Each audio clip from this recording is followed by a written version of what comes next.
Hey everyone, Alan Bauer here, Bay City, Michigan. And you know I'm serious when I got my glasses on because I'm going to, I want to get into reading Randy Gage. He has his new book coming out, DEFCON 1. It's about wartime leadership. And I already covered the first part, like the intro and the executive summary. It's an amazing book. Like I said, I've read everything that he's wrote. I've taken some of his courses before. And he really hits on on the pandemic and how to keep your team together, how to thrive after, really how to survive during this pandemic, because it can kind of wreak havoc on everything. So I'm just going to go into section 1 here and cover it. So in section 1, Randy says wartime leadership. He says, I'm not speaking about wartime leadership to be melodramatic. The world is facing a war right now, a war it was not prepared for, versus an invisible enemy that is spinning off collateral damage in countless ways, many of which we won't know about until months from now. There are two primal modes for running an organization: peacetime and wartime. As a peacetime leader, you have a lot more latitude in the decisions you make, and the consequences of making an error are minimized. As a wartime leader, you have to make decisions quickly, and the most important consideration is surviving the war. You have to survive to lead. In peacetime, you're allocating band-aids. In wartime, you're managing triage situations. The organization, whether you're the CEO running the company or a field leader with a team, needs to survive. And it is your responsibility to make the difficult, heart-wrenching, but necessary decisions, the ones that protect the most people possible. If you don't protect the goose, or if you don't protect the golden goose, there will be no more golden eggs for anyone ever again. In many areas, distributors are in lockdown. Company factories are shut down, and supply chain for product ingredients are disrupted. Tens of thousands of distributors will quit in the very near future. Literally dozens of direct selling companies will go out of business in the next 120 days. You probably think your company isn't one of them, but there's a reasonable probability you're wrong. Even some household name companies producing hundreds of millions of dollars in annual sales are going to lock their doors forever. Really. They simply have too little cash on hand and too much debt to service to survive going 2 or 3 months, taking in a fraction of their normal sales. Fortunately, many of you are following the advice I gave on some earlier broadcasts. You've been working online, shoring up your customer base, using social media, and promoting your products that are good for disinfecting, cleaning, home staples, immune system boosters, etc. That's great. As a result, some of you are saying things like, so what's the problem? I had a great March. Many of you reading this actually had a record March. Why are you so concerned, Gage? Well, here's why. Looking at the state of the world right now, we are experiencing a public health crisis, a supply chain crisis, an unemployment crisis, an economic recession crisis, an equity market crisis, an oil price crisis, a refugee crisis, a brewing bond market crisis, a developing currency crisis, a potential housing market crisis. If you think your company or any company isn't going to be impacted in a major way, you're being hopelessly naive. We are all going to be impacted. The goal is to survive the war. People will be looking for composed, decisive leaders to follow in situations like this. Calm is contagious. If you panic, you can guarantee your team will be hysterical and expect worst-case outcomes. If you're calm, the team will respond a lot more favorably. Don't allow yourself to be drawn into fright and terror mode. Airlines have plane crashes killing hundreds of passengers, yet they survive. Public companies have leaders embroiled in sex scandals, yet they recover. Restaurant chains have patrons die of food poisoning, yet they rebound. Your people may bristle at some of your wartime leadership actions, but they desperately want to know that someone is in control. You've got to focus their eyes above the horizon and show them a vision where the future is bright again. So that's the first section that he went into here, and I just want to kind of go down and talk about some of this. So I mean, he really nails it. Randy nails this thing where he talks about we're in a war. You know, it's an invisible enemy. It's this virus, and it just is really just wreaking havoc all over the place. And you know, a lot of people they think everything, you know, we're just going to go back to normal after this. Like, you know, we're already extended now to like May 1st. So a lot of people think, okay, we're going to throw the doors open and May 1st happens, everything's back to normal. You know, stock market's going to hit record highs again and all this. But like he's saying, you know, there's all these things. We have a public health crisis, you know, a supply chain crisis. Now, here's a good thing that I like when I watch the leadership at CTFO is listening to David D'Arcangelo on his the last webinar that CTFO did. David D'Arcangelo talked about the supply chain. This gave me some reassurance. The other thing too, you know, CTFO is a debt-free company. So that's a huge advantage. If we were sitting straddled with debt right now and they're operating on a thin margin like most people and most businesses in the US and all around the world do, we'd probably be in some serious trouble. The good thing is we're debt free, but that doesn't mean we're free from everything. You know, so we have this health crisis. He talks about the supply chain crisis. What David D'Arcangelo said, he's like, we're going out right now, and when he said that, he's talking about CTFO. They've been getting double the stock in. They're also looking at, for all the ingredients and stuff, they're searching all around the world. They're shoring up the supply chain. It doesn't mean we can't ever have problems. It doesn't mean there might not be, you know, we may have some back orders. This could happen. So you got to be prepared for this. And if you're prepared for it, maybe you stock up on a little bit of extra stuff too for yourself. And just in case, you know, there's some back orders or delays. And this can definitely happen no matter how good they prepare for it. But a lot of people, at least before this pandemic, I mean, look at the toilet paper shortage right now.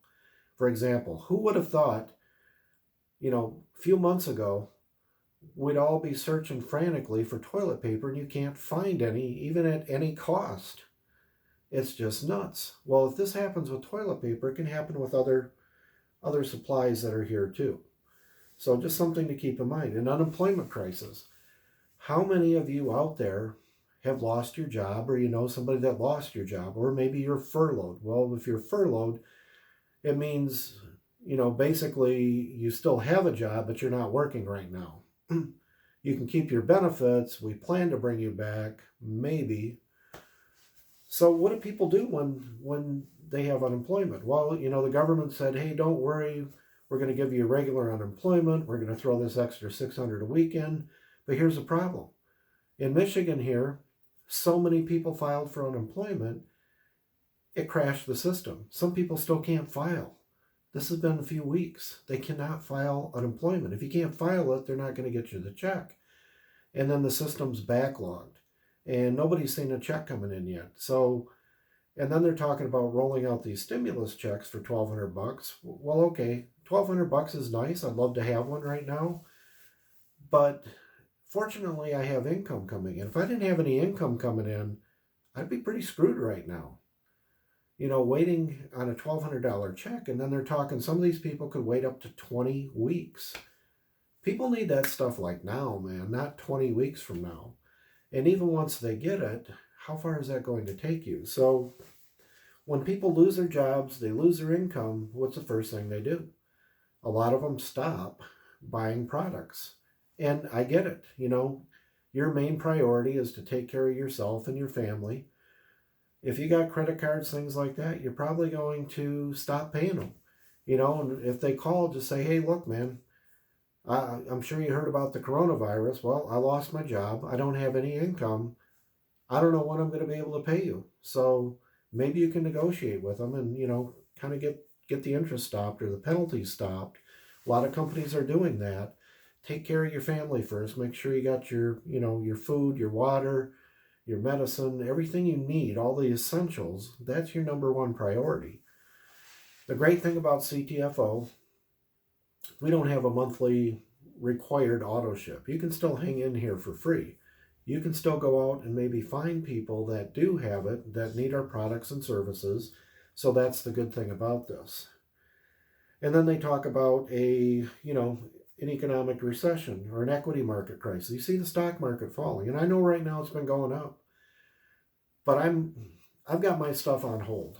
Like, I took a little hit, and then, what we did with our money, we moved it into things like money market. I did put some into precious metals like gold and silver because I think they're going to go up. But everything else is sitting in the money market. I do not trust the stock market. And for those, you may disagree with me, whatever, but I'm thinking the stock market's crazy right now. And it's not that I don't think it'll go back up at some point, but how do you have these millions of people filing unemployment? They're going to lose their jobs. When they lose their jobs, yeah, they don't have to pay their mortgage for like 3 or 4 months. But if they don't have income, they don't have a job, what happens when the end of that 3 or 4 months is up? Even if they get that $1,200 stimulus check, they owe 3 or 4 months of back payment on their mortgages. What do you think the banks are going to do? They're going to foreclose on it. It's going to create a stock or a real estate collapse too. Those are things that are in there. So there's all kinds of things going on that he talks about. So you may see, and you probably are seeing, if you're like us, you're going to see a drop in sales. We saw a spike in returns, and we've hardly ever had returns. It's not like I'm looking at it like, hey, all of a sudden our products got bad. Because we, out of the 2.5 years we've been with CTFO here, we've had a handful of product returns. All of a sudden we see this spike of product returns go up. It's probably because people panicked and they said, hey, I don't have any money. Let me get my money back from this. It is what it is. But then, we saw that drop off. So I think that product return thing is done. But a lot of people are not ordering because they're panicked. Even if they have a job, they may panic and think, what if I don't have a job next week? I don't have a whole lot of savings. I need to save some money. So expect these things. You can see this drop. The main thing here is to survive. Don't worry about, if you're not growing, just be happy you're still hanging in there and you do have the sales that are coming in. And like you talked about, calm is contagious. I'm not panicking. Karen and I both have incomes. That's coming in. We're still ordering our products. We still have people on our team that are ordering, but have some people stopped? Yes. We've watched some auto ships cut off.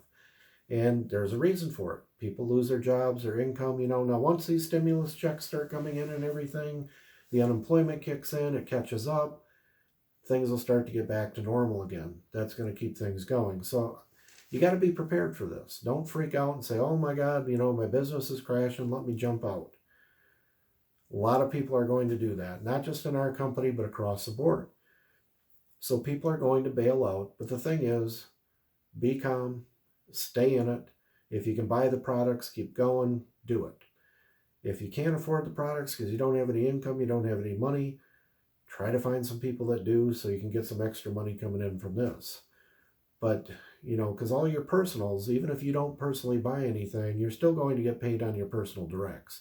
Now, if you can at least do the minimum $47.47 a month, you have enough commission to do that. You can take it right out of there, and you're going to get paid all the way down, all the levels down that you're entitled to. So that's a great thing about CTFO also. So that's really all I want to cover because, he does talk about this. The good thing is we're going to get through this and there's going to be a rebound. Some of these companies are going to go out of business. Look at, look at some of these companies going out of business or they can't pay their rent. Big name companies out there, like the Cheesecake Factory. They said, hey, we're not paying the rent. That's crazy. Who would have ever thought that? If you ever ate at one of those places, I mean, it's packed. I ate at one down south, like Detroit metro area, down south of me in Michigan. Um, but that place is packed. It's expensive to eat there. Great food. You would never think like, hey, these people are going to go out of business in a little over a month, but they're running on thin margin and high debt. They have very expensive rent. So this is really going to impact a lot of people. Not trying to alarm anybody. The main thing is to be calm, hang in there, do the best that you can. And we're going to show you how to do customers and everything, get a customer base going. I'm going to cover that in another video. That's all I got for now. Tomorrow we'll cover section 2, which will be the impact on direct selling. So appreciate you staying here. I'd love to do a Facebook Live. I may try doing one this Saturday. But I know, like, even Randy, when he tried doing it, it's like the internet's slow, man, the buffer, because everybody's working from home or they're stuck at home. They don't have a job. People are playing games or streaming movies. Everybody is hogging the internet now. I mean, we're competing for the internet. So for me, probably the best thing, I may try to do a live, but I don't know if that would really work, a Facebook Live, or if we're going to get bogged down. So I'm probably just going to do these videos. Because if I get bogged down, eventually it loads up. But feel free to comment in here. Make some posts on here. Let me know, how are you doing right now? How worried are you? Do you have a job? Are you working from home? Do you still have income? Are you waiting on unemployment? Did you get it yet? What about the stimulus check? I don't think anybody got that yet. But when you do, if you have a small business, there's a $10,000 forgivable loan. It's basically a grant. So if you have a small business, that's something that's open there too. So there's all kinds of options to read online. Just let me know. Let's get a conversation going here and see how everybody's doing, and let's share ideas. We're all new to this. I don't think any of us are experts on this. I'm putting out the information the best that I can. I really love Randy's book, Direct Selling. I pre-ordered mine. It's $20 for a paperback. So that's coming out May 5th. You can go right on to Amazon and search Randy Gage, and you'll see DEFCON 1, Direct Sales DEFCON 1. Awesome book that's coming out. You can read the little pre-thing in the Amazon, and he leaves some bits and pieces out, but I read through that whole thing last night, and I'm like, oh man, I cannot wait for this book to come in, because this is what we need. This is exactly what we need. It's going to suck going through this.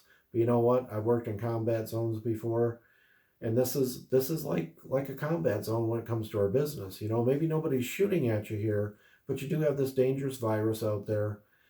And not only is it, affecting health of people, but it's wreaking havoc on businesses. So that's what we're focusing on here, is the business, how to stay afloat, how to survive, because when this thing is over, the rebound is going to be huge. Everybody that stays with us, no matter what you're doing, you can really, really thrive, because there's going to be a lot of people that fall out of these other companies. Great people, great leaders, but the company goes out of business because they can't stay in. That's when it'll be an opportunity to bring in some really, really great leaders on your team, and this can be a huge boom. So again, that's all I got. I'm going to cut it here. Tomorrow we're going to cover section 2 on there. Thanks.